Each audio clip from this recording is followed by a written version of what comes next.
Next জিকের question হলো পচা ডিমের গন্ধযুক্ত গ্যাস কোনটি?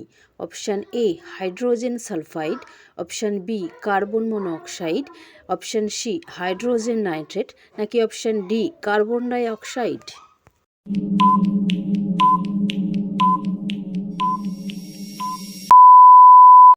সঠিক অ্যান্সারটা তো বলবই, তার আগে ওয়ান রিকোয়েস্ট, চ্যানেলে যদি নতুন ভিজিট করো তো চ্যানেলটা সাবস্ক্রাইব করে দাও, আর যারা অলরেডি সাবস্ক্রাইব করে দিয়েছো তাদেরকে আমার তরফ থেকে থ্যাংক ইউ সো মাচ।